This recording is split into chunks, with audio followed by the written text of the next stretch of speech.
All right, YouTube. So today working on 94, the same for 92 to 94, two-door Blazers. This would also be the same for an 88 to 98 Chevy truck. Just replacing our shocks here. These are actually newer shocks. Just wanted something a little bit nicer, so I'm going with the Rancho here. Shocks very basic. Obviously, we're going to support our vehicle. I always use jack stands. And I like using the jack under there just to give it a little bit of extra support. Shocks are pretty basic though. We're gonna have two main mounting points here. Obviously up top, and then the shock mount on the bottom. For the job, pretty easy here. I'm using some vice grips and a 1/2-inch ratchet with a small extension and a 18 millimeter socket here. So we're going to take the bolts off. I like to support the suspension. A lot of times this can be under some stress just to keep it from bouncing, keep a little bit of safe here. So that's why you see my small jack here. Doing a video on CV axle replacement as well. So feel free to tune in on that. But I will be back once we get these shocks on.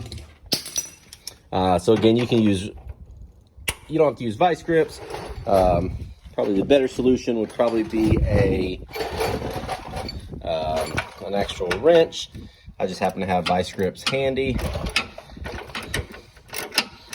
I'm gonna loosen this. I actually like using the vice grips because they kind of lock into place a little bit.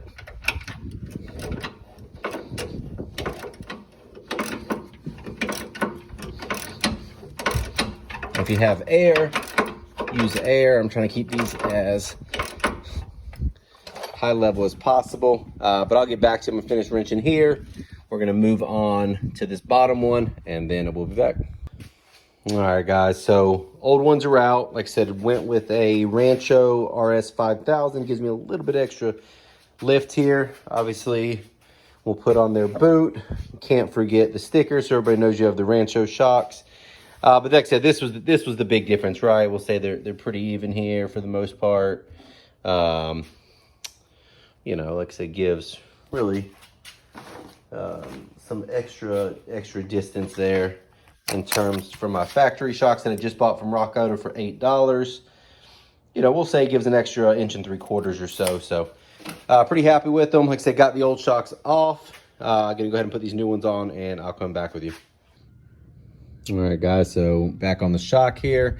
As you see, old one is out, new one is ready to go. I prefer putting the bottom in first, and let me get it the right way. So basically, I'm just gonna drop this sucker in. We're gonna pull it up. I like taking a screwdriver here and doing some finagling as needed.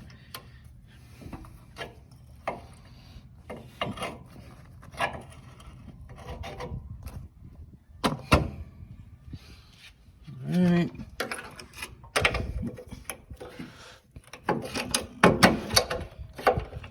All right, so got a screwdriver in there. My preference is to do the bottom first. I don't know if that really matters, but obviously we have our nuts and bolts here.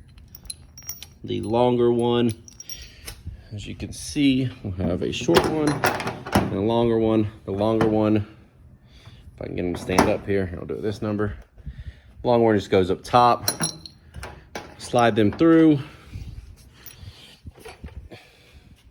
Torque it to spec, and our shocks are done. Thank you, guys.